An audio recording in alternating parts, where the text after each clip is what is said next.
raging across the country was the crime, criminality and drugs. Noong nakita na ninyo, it's 72,000 ang nag-surrender. Ang yung hindi. So, paano yan? Itong krimen, hindi ako atras niyan. When I said I can afford to say in public, I will execute you. Mga Chinese dito sa Philippines, let me remind you that my grandfather was a Chinese, Lam. Ang nanay ko is a mestiza Maranao. Kasi ang nanay niya Maranao. Pero Iligan, hindi Lanao. Na itong mga nananamatay dito na unclaimed, sino mag-claim niyan? Most of them really are Chinese. That's why that's my lamentations. Sabihin ko sa China one day. Bakit ganito ang sitwasyon? Why is it that hindi ko naman that you're sending, but most of the guys that come here do drugs, pati sa loob na. Kagaya ng sa Hulo,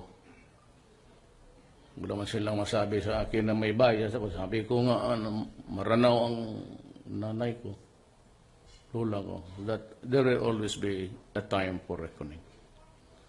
You know, we can only accept a few of the humiliations. Kagaya nitong drugs na kinulong mo na nga eh. Hinuli ko na, instead of just finishing off the guy because there's a public outcry. At that time, hindi niyo kasi alam. Hindi ko na lang tinapos. We had a judicial proceedings, convicted and sent to the National Penitentiary. Pagdating doon, anong ginawa? Ganun. Hindi lang namin masabi noon, I was then a mayor, but I knew that the country had a very, very serious problem sa drugs. So hindi kami makaano kasi yung parang tingin ng mga itong the bleeding hearts and the human rights, wala na kaming redeeming value sa gobyerno. Hindi lang alam, what will we do now? Sabi ng PDEA noon 3 years ago that there are about, that's 3 years ago, exponentially, ilan sila ngayon? Hindi mo malaman anong factors dyan eh. So, sabi ko dyan sa Abu Sayyaf ito, inunahin ko muna ito. Ako hindi na ako nagpapatawa. I will stake the presidency, the honor that goes with it, and my life. Hindi ako atras dito. Hindi naman ako matakot yung human rights. I will not allow the country go to the drug dogs. I will not allow my country to be destroyed. Why would I give you a process? I'm the president. Hindi ako nagpo-proseso. I just name you publicly because it is my sworn duty to protect the nation and tell you what the problem is and who are the people behind it. Yan ang trabaho ko. Sabi, magbigay ng due process. Doon ka sa korte. Pagdating mo doon sa police, custodial investigation o preliminary investigation, o di yan. Alam mo, kung hindi lang ito naging problema sa hindi ako makialam. Sabi ko nga sa mga police, yung mga smuggling, yung mga, for a time that I am busy with the drugs and the criminality, itong mga murder for hire. Ilan dito sa Maynila, last count was 45 Chinese men kidnapped, giving the ransom, patayin na lang. Paano? Ganon?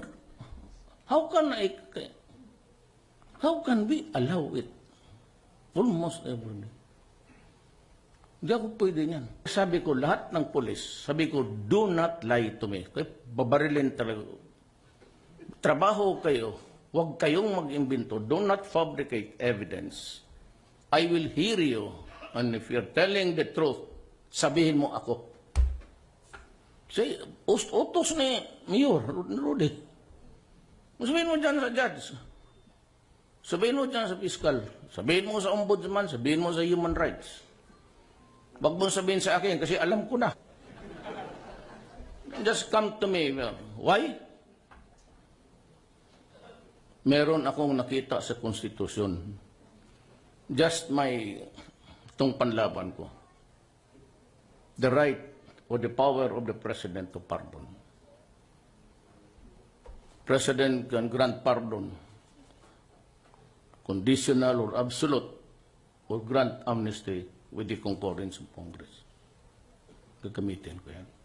Maniwala kayo. Kaya pagdating ng panahon, pag sabi arraignment, nakuha ka dyan, maraming kopya yan, pre-signed. Maski walang makasalanan, pwedeng kumuha dyan. Bigay mo sa judge. Absolute pardon, restored to full and civil rights. Sige daw. Ipitin ninyo ako, ganon ang mangyari.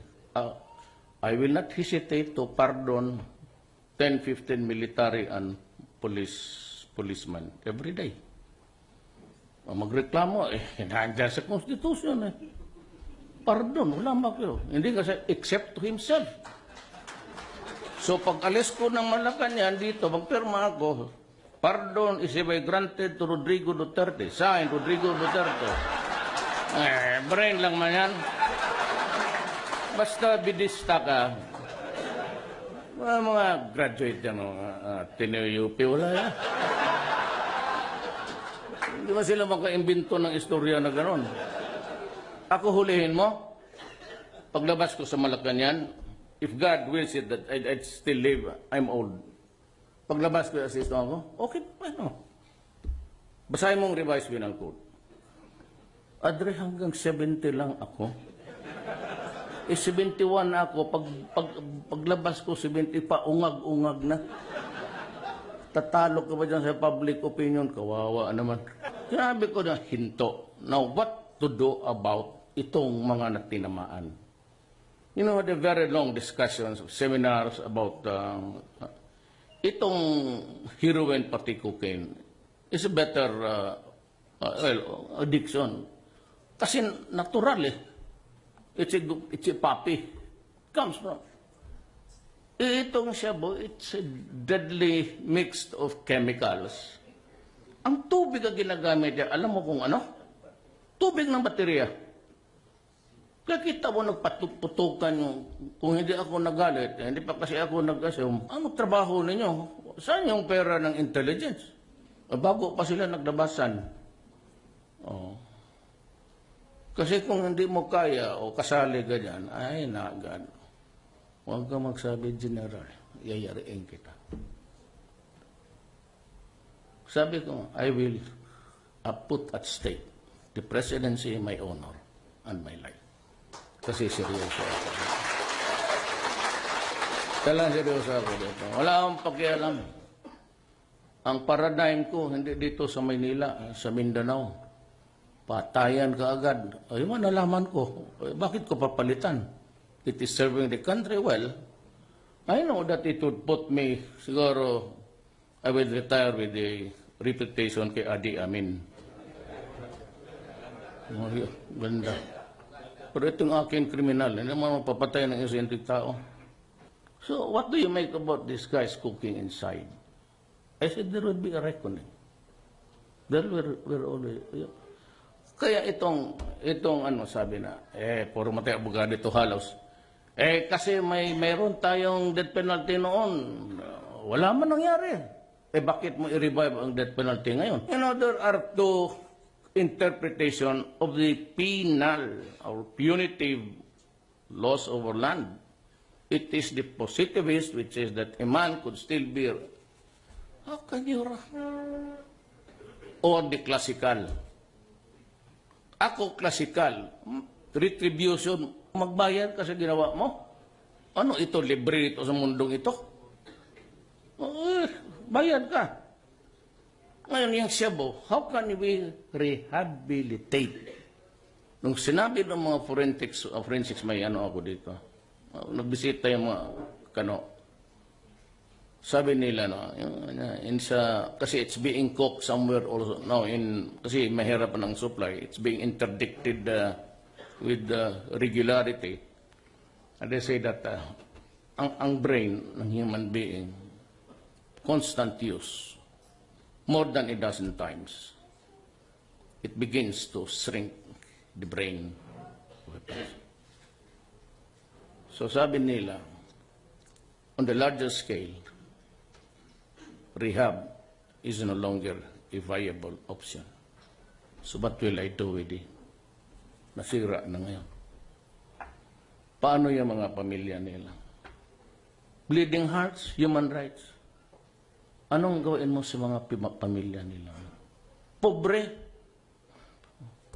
The world will not listen to you. Nabasok ako dito kasi nanay ko lang, ang tatay ko hood upper, ang lola ko. I cannot listen to stop and listen to your story. I have a country